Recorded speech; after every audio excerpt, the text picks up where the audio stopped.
Mr. Monaco, good to see you. Good to see you, John. You're no stranger to City Hall and city departments. You were Assistant DPW Superintendent for 30 years. I was. Started in 91, retired in 2022, stayed on to train new replacement, and been in government for a while, obviously. With that, I was on the Watertown School Board for 15 years. I'm presently on the Jeff Lewis BOCES board from 2013 to present. I presently sit on the City Planning Board. Well, Pete, do you think that gives you an edge over the other candidates in terms of qualifications and knowing what you're talking about when it comes to city stuff? Well, I got institutional knowledge. I know what didn't work 20 years ago, what might have been tried, and some of the ideas. Got a management experience. I hit the ground running, I guess is a good term to use.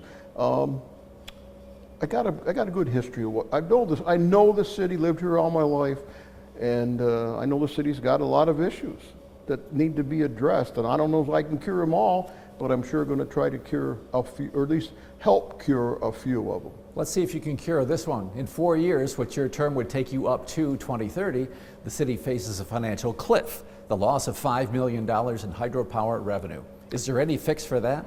Well, there's a proposal out. There was a commission put together 2 or 3 years ago under former Mayor Smith. It was chaired by former Mayor Butler, and they came up with some ideas. And one was this electrical service commission that presently Councilman Olney has been proposing. There's a lot to it. It's a possibility to gain at least, probably not get the whole $5 or $6 million back, but it's going to be a big, big hit. I think the city, it's been keep pushing back down the line. Somewhere along the line, somebody's got to stay. We really got to sit down and iron out a plan. That's one of my. And do you think that is municipal power in one form or another?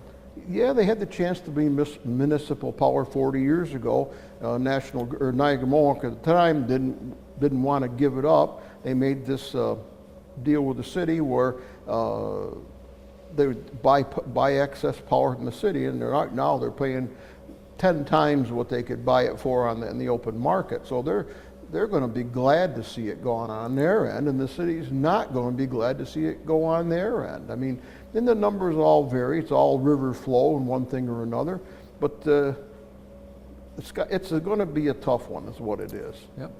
Well, Pete, if anybody knows city infrastructure, it's you among the candidates. What kind of shape are we in, and what needs to be done? Well, a lot of stuff here a lot of the sewers are 120 years old. Some are 40.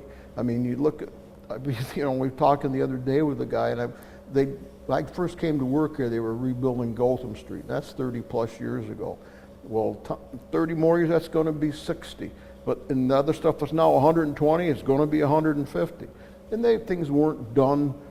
They did as best they could back then.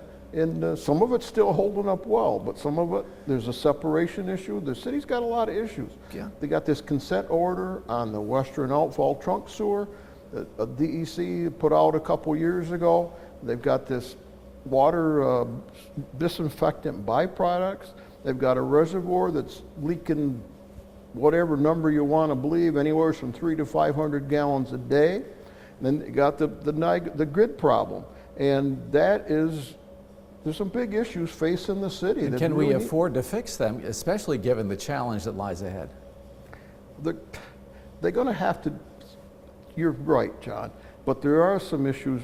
They've got to do something with the consent order and the DEC with the western outfall, because no longer can anybody who builds anything in that drainage basin can hook up to the sewer presently.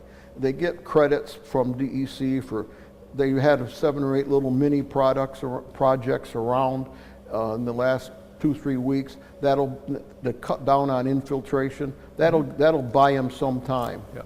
Okay, I told you this time would fly by. Yeah. We got 20 seconds. Can you help end the infighting on the current city council? I'd like to think so. I think that they've got to let the bygones be bygones, and both sides have got to stop. So Pete Monaco, thanks for coming in, and good luck. Thank you, John, for having me.